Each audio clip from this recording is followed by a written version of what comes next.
Do you want to learn how you go from this to this? See the difference? Usually your marches fan out like this when you attack a target, but with this technique you can manage your marches so that they stay in one spot.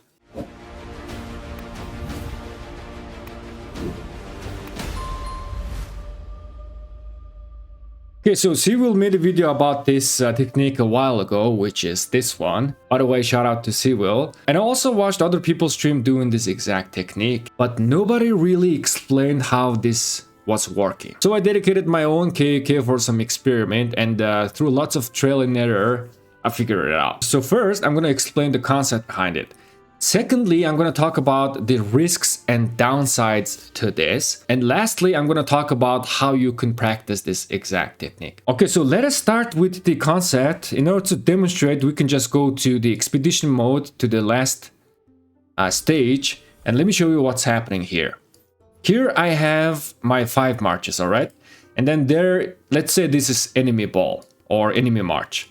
So what I'm doing here is that I'm selecting all of my marches, and I'm clicking in the middle so that my marches are grouped up like this in one spot, okay?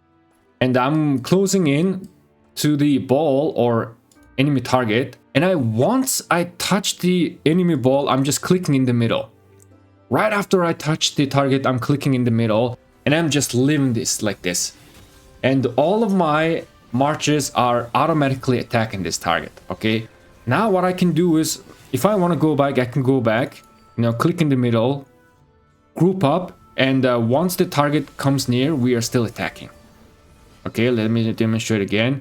Go back, click in the middle to group up. This exact concept is nothing new to the Rise of Kingdoms. It actually existed in game, but we just did not know how to, utilize this in actual battlefield. Just to show you a demonstration, this is the exact mechanism that we are using. So here I'm just touching one bar, I'm pulling the bar back, right?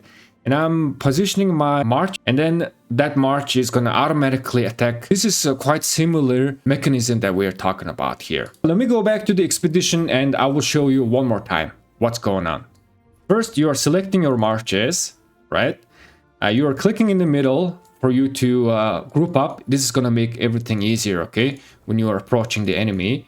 Now, once you have engaged in a combat, once you have done your very first basic attack, you are just clicking in the middle, and then you are just leaving it like this.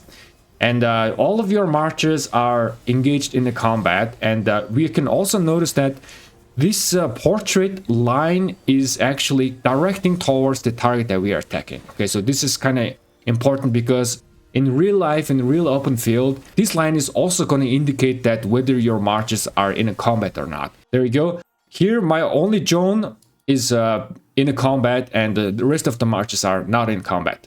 So now we attack, and then we click in the middle. We can see that all of our marches engaged in a combat. And also, let me explain one thing. So this white circle that you see here, I found that this is actually your attacking range, your auto attacking range. This is your melee range. All the enemy marches has this exact, white circle, and then you have this white circle, and the moment these two white circle touch, you are now in a range to engage in a combat. So again, let me demonstrate that. So this enemy march is also going to have this white circle, right? Let me just attack this and then park my marches. So as you guys can see, this is gonna be my white circle, and then we can imagine that there is a circle around the target. Pull one of my march out. So my Zhuge is now a little bit behind, not touching the enemy white circle. And now my Zhuge just went out of combat. This white circle is also gonna be quite important when you are trying to set up this exact position. So that is pretty much the main concept behind this. First, grouping up your marches in one place, and then you are attacking enemy, tagging them in a combat, and then you are parking your marches in one spot so that they will start automatically attacking that target once they come into that white circle.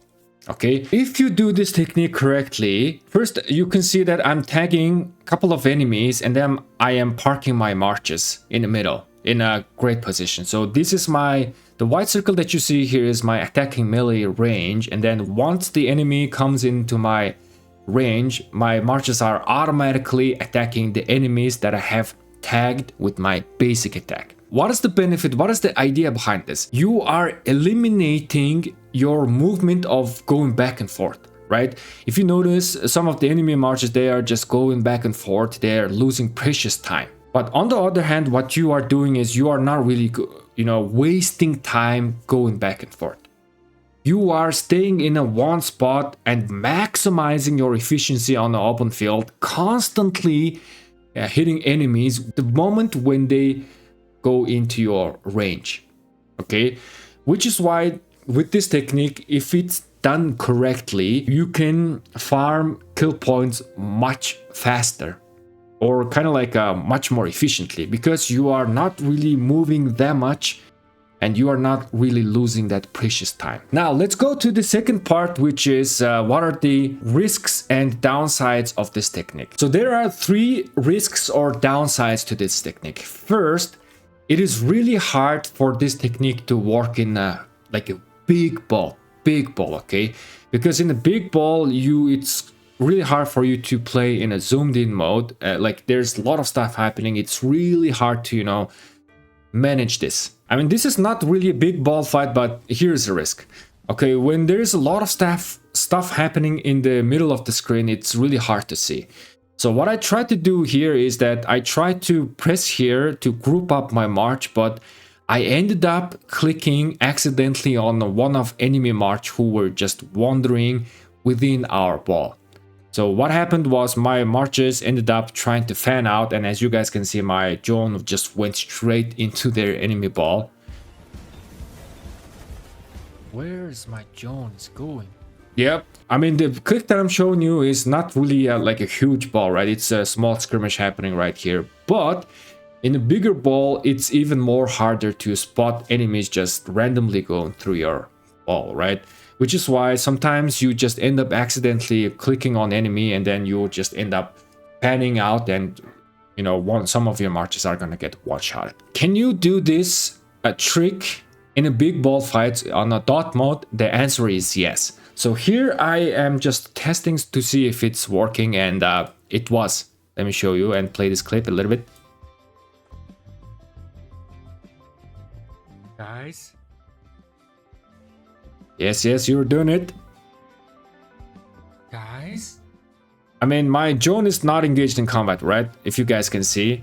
The rest is being engaged. I'm not doing this perfectly. I'm still, figuring this out. But you can see that circle of my melee range. We can still see our range in the dot mode. I gotta keep attacking and tagging enemies. Okay, but I'm not really doing here. But I just ended up accidentally kind of doing this okay in this clip. Guys, do you see what I'm doing here? Yes, we can see. Look at this. Our rage bar is going up. We're not doing anything, but our rage bar is going up. That means we are attacking someone. Automatically. Did you guys see what I did there? Yeah, I'm happy, okay? Alright, so... Oh, that's a nice face. Show me the reports, man. This is the power of this technique. Alright, so my reaction was a bit over the top because I was happy, okay? I was trying to figure this technique out, and I was finally starting to figure it out. Again, you are just parking your marches in one spot, and then because you have eliminated going back and forth, gonna be farming kill points in a max speed. At the end of the day, the total amount of kill points you farm is gonna look quite chunky with this technique if done properly, okay? The second downside is if the ball is moving really fast, right, back and forth, super fast, it's really hard to utilize this technique. I mean, if the ball movement is slowly going back and forth, you can adjust your position accordingly, but if the ball swinging way too much, this is just not gonna work. It's just better to end up fighting with the old school style, right? Just going back and forth in those type of situations. Last downside is that you gotta pay a lot of attention. You gotta be extremely focused where your marches are positioned and where everybody is going. Here, for example, I messed up so bad. I have taken so many bad trades that, you know, I decided to play just my usual dot mod. Let's play on dot mod for a bit.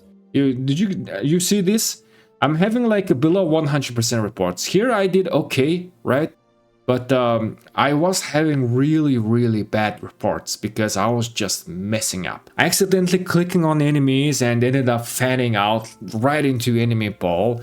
Or I positioned my marches way too in front that I was just getting hit by everybody.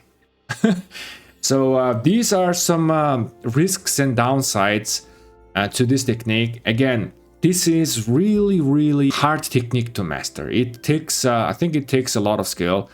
I don't think I have mastered this technique myself 100%, okay? But I'm almost there. I just need a little bit more practice and I can pretty much, you know, master this technique really soon. Speaking of practice, there are gonna be 3 levels of practice. First, just like I showcased, you go into the expedition mode, have your 5 marches, and then you practice with the last boss of the expedition mode. Place yourself in a one spot before you engage. Now you engage, hit, and then you click back in before you fan out, and then just leave it here. And then what you can do is, if the ball is moving slightly, right, you can pull back, and then click in the middle. There you go, attacking, pull back. Let's say enemy ball is pushing us just tiny touch, right? Wait, there we go. Let's go here. Click in the middle. Just wait, not pressing anything. Automatically attacks. Now the second level of practice that you can do is in altar fights. In altar fights, you are playing with only one march, which is, it's really gonna be easy to do this technique, okay? It's gonna be great practice to just, you know, try to figure out what are the ranges, where you should be positioning yourself, how often you need to tag enemies, and where you are just gonna be standing. Now here comes the third level of practice, is the actual ball fight. So in an actual ball fight, you know, you gotta watch your marches. Again, the portrait, if you are engaged in combat or not, you gotta tag enemies more often, and you just gotta keep an eye on if your marches are engaged in a combat or not, right? You gotta consistently watch everything, and if you do things properly, it's gonna look something like this. Method fighting style. My troops are not gonna fight, fan out, but I'm gonna be casting my skill 24/7. I have been perfecting this technique, this KK. I think I got it. Yes, you almost got it, but not there yet, man.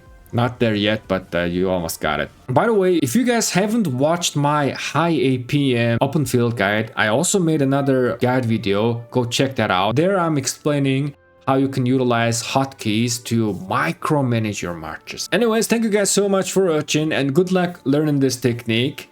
And I'll catch you guys in the next one. Have a great day and peace.